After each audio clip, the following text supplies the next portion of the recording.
गांव का नाम था चंदनपुर। यहाँ की गलियां और हवाएं भी भाई बहन के रिश्ते की मिठास से भरी थीं। इसी गांव में रहते थे राधा और मोहन, जिन्हें गांव के लोग प्यार से चंदनपुर की जान कहते थे। राधा और मोहन का रिश्ता बचपन से ही खास था। वे हर साल रक्षा बंधन का त्योहार बड़े धूमधाम से मनाते थे। एक दिन राधा को एक पुराना पत्र मिला, जिसमें लिखा था, राधा, इस रक्षा बंधन पर तुम्हें एक अनमोल तोहफा मिलेगा। पत्र पर न तो कोई नाम था और न ही कोई पहचान। ये पत्र राधा को हैरान कर गया।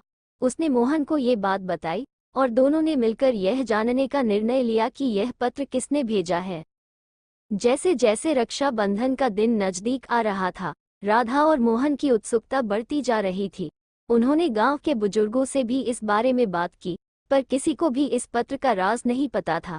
एक दिन राधा को अपने दादाजी की पुरानी डायरी मिली। उसमें एक किस्सा लिखा था, जिसमें एक रहस्यमयी खजाने का जिक्र था। राधा और मोहन ने तय किया कि वे इस खजाने की खोज करेंगे।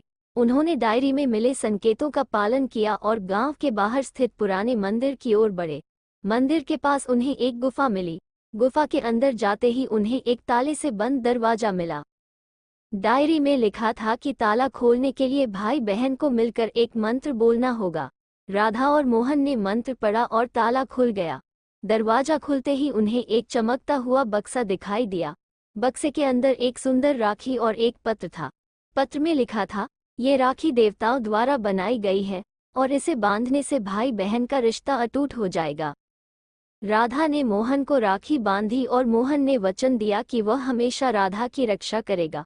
तभी वहां एक रोशनी प्रकट हुई और एक वृद्ध व्यक्ति प्रकट हुए। उन्होंने कहा, मैं तुम्हारे पूर्वज हूँ। ये खजाना तुम्हारे लिए ही था। इस राखी की शक्ति से तुम्हारा रिश्ता और भी मजबूत हो जाएगा। राधा और मोहन ने उस दिन को अपनी जिंदगी का सबसे खास दिन माना। उन्होंने समझा कि यह रक्षा बंधन सिर्फ एक त्योहार नहीं बल्कि एक भावना है, जो भाई बहन के रिश्ते को और भी मजबूत बनाती है। रक्षा बंधन का दिन आया और पूरे गांव में धूमधाम से मनाया गया।